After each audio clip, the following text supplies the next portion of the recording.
ఇక వాళ్ళ ప్రభుత్వం గురించి వాళ్ళే ఇష్టం వచ్చినట్టుగా వాళ్ళకు వాళ్ళే సెల్ఫ్ డబ్బా కొట్టుకోవడం చూస్తా ఉన్నాం.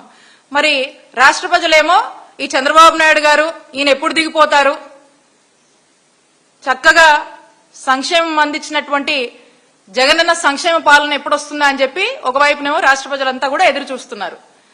ఇక వీళ్ళని ఇక మనము ఇంకా 3 ఏళ్లు భరించాలి, ఇంకా 3 ఏళ్లు ఓపికతో ఉండాలి, మంచి రోజులు రావాలంటే అని చెప్పి ప్రజలు ఫిక్స్ అయ్యారు. మహిళలైతే ఇప్పటి నుంచే ఎదురు చూస్తున్నారు, జగనన్న పాలన ఎప్పుడు వస్తుంది,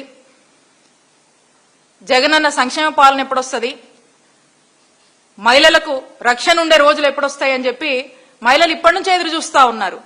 మరి రాష్ట్రంలో ఈ విధంగా కోట్ల మంది ప్రజలు ఎదురు చూస్తా ఉంటే మరి సడన్ గా చంద్రబాబు నాయుడు గారు మాట్లాడుతూ ఉంటారు, చీకటి పాలనను చీల్చుకుంటూ వచ్చారంట. ఏంటిది? ఎవరిది చీకటి పాలన, ఎవరిది చీటింగ్ పాలన ప్రజలన్నీ గమనిస్తున్నారు. ఇక అంతెందుకు, నిన్న 2 ఏళ్ల నమ్మకం సభలోనే మనం చూద్దాము. వాళ్ళు 2 ఏళ్ల నమ్మకం అని వాళ్ళు చెప్పుకుంటున్నారు, జనం అనాలి కదా, వాళ్ళకు వాళ్ళే అనుకుంటా ఉన్నారు.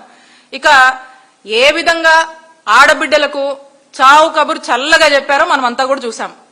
ఇక ఏంటంటే ఆయనే చెప్తా ఉన్నారు, ఆడబిడ్డని ఇది చెప్పాము, ఆర్థిక ఇబ్బందులు ఉన్నాయి, వాళ్ళే ఒప్పుకుంటున్నారంట, అందుకని చెప్పి P4 తెచ్చామని చెప్పి చెప్తా ఉన్నారు. ఇక దాని అర్థం ఏంటి? చంద్రబాబు నాయుడు గారే హామీలు ఇచ్చారు, ఆయనే ఆర్థిక ఇబ్బందులు ఉన్నాయని ఒప్పుకుంటున్నారు, ఇక ఆయన ఇవ్వటం లేదని ఆయన స్పష్టం చేసి ఆయనే చెప్పారు కదా.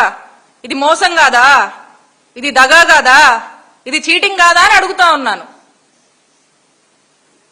ఇక 143 పథకాలు ఇస్తామని ఇక హామీ చెప్పి ఏదో 2 ఏళ్లలో అమలు చేయకుండా అదేదో సాధించినట్టు మరి ఒక్కో పథకానికి ఇప్పుడే కూడా వాళ్ళే చెల్లుచీటి రాస్తున్నారంటే దీన్ని బట్టి అర్థమవుతా ఉంది.